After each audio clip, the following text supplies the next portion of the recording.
Okay guys, this is going to be a video about why I think you shouldn't wait until you're 30 to date. Now, this is going against the grain of what a lot of self-improvement YouTubers say. And I realise that, they probably know better than me in some sense. But nonetheless, I am not following the advice that they're giving. And I think a lot of people aren't. And I'm going to present my reasoning for why I think it's a bad idea. Now, I might be wrong, I might be right, I might be wrong. But at the end of the day, I'm my own man. And while I can heed the advice of other people, I need to make my own mistakes as well, if that's the way it's going to go. So, this is why I think it's a good idea to date before 30. First of all, I'm just going to present the other side of the picture. So, a lot of self-improvement YouTubers will say that it's a good idea to develop yourself first, and then once you're fully developed, you got your assets, you're earning good money, you got your fitness down, then you can get the woman of your dreams, and you can, just game over. You don't need to worry about dating. It's just, if you're just dating before that, it's just gonna be a waste of time. And there's a lot of truth to that, and I like that argument. And for the large part, I'm practicing that myself. I don't think I'm really quite at the level where I'm gonna attract a person that I really want to, and so a lot of my day is put in some sense towards becoming that person, whether that's through fitness, whether that's through just upgrading my life, getting better sleep, dressing better, meditating, becoming more present.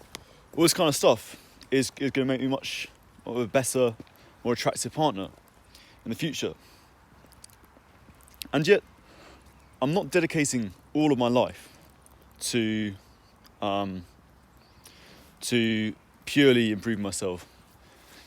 I still spend a lot of time thinking about cold approaching and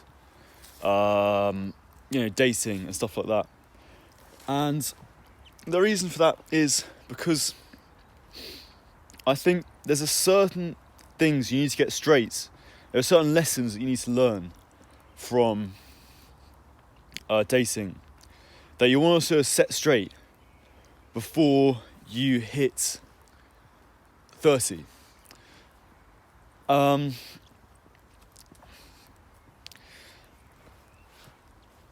The other thing is, I think,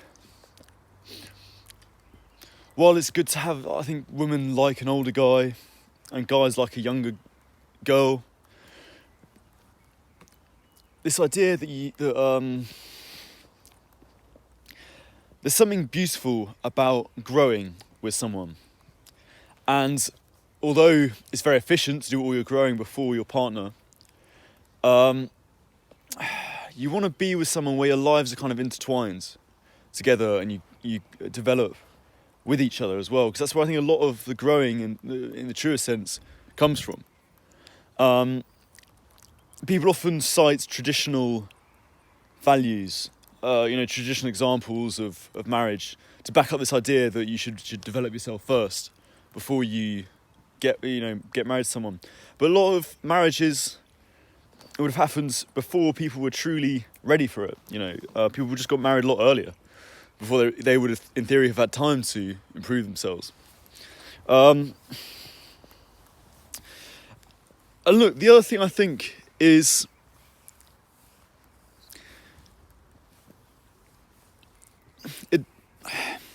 most guys on self-improvement are quite happy to just knuckle down and do the work. It's not actually very difficult to accept that's what you need to do. The problem is that you need to do a lot of introspection as well. And that's what I think people like 1STMAN doesn't really give space for. You need some amount of introspection.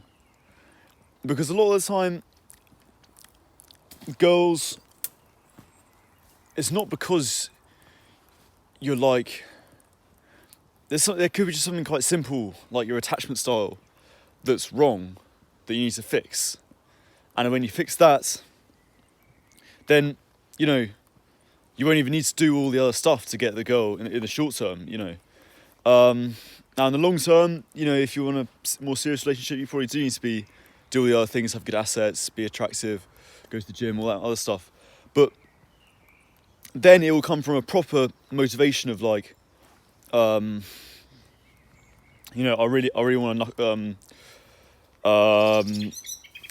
double down on an attractive girl. I don't just want a one night stand.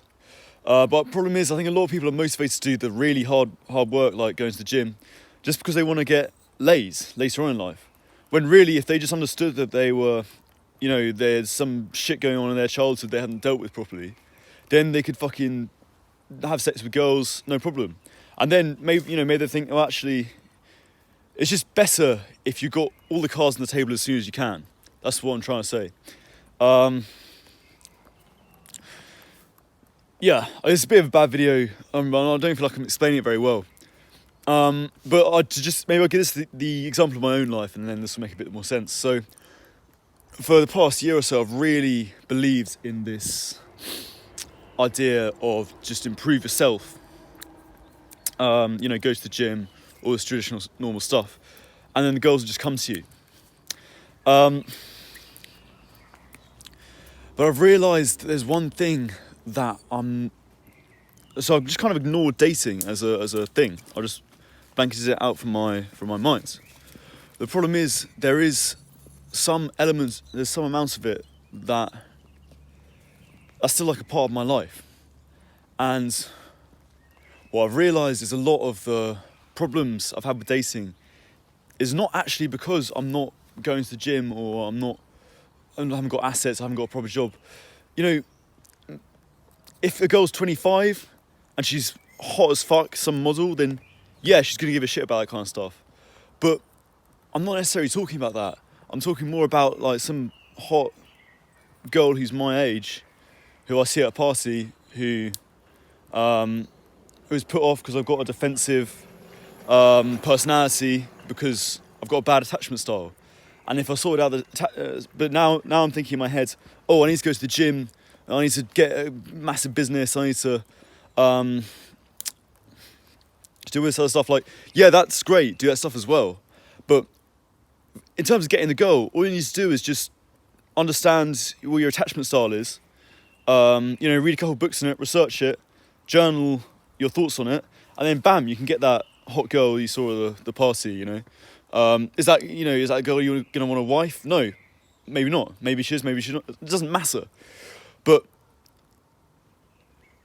just a big quote I have is just be under no illusions, you know.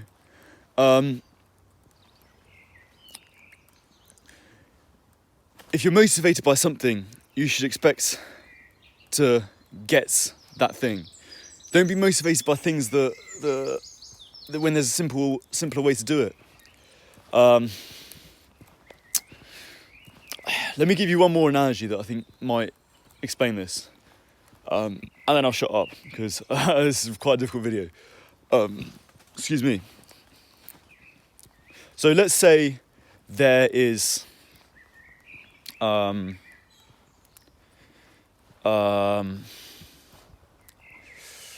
want to travel to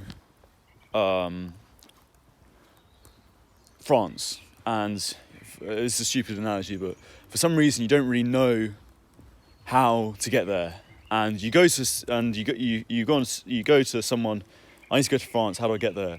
This guy says, right, what you want to do is you want to walk all the way to the Channel Tunnel, then get in your swimming shorts and swim all the way across the Channel Tunnel, the Channel, hit Calais. Then when you hit Calais, get on a motorbike and cycle all the way to Paris. You know, now if I didn't know any better, that would be my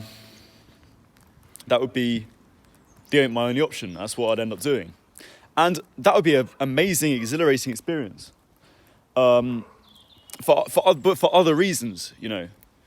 So it's not to say that that's not a great way to exciting way to get to France, but if my only motivation is just to get to Paris, I could just fly. I could just get a flight. And then I can worry about getting to, you know, let's say I want to swim the Channel Tunnel, I can do that in my own time. Again, really hard analogy, but to my credit, this is I think this is really dynamite stuff. So, anyway, thank you for watching. I hope you found this interesting. If you are into this kind of content, I think there's a big, of course I'm going to say this, but I think there's a massive gap of it on YouTube. I don't see anyone talking about this kind of stuff. So if you're into a more nuanced approach on this kind of shit, subscribe, because you won't regret it.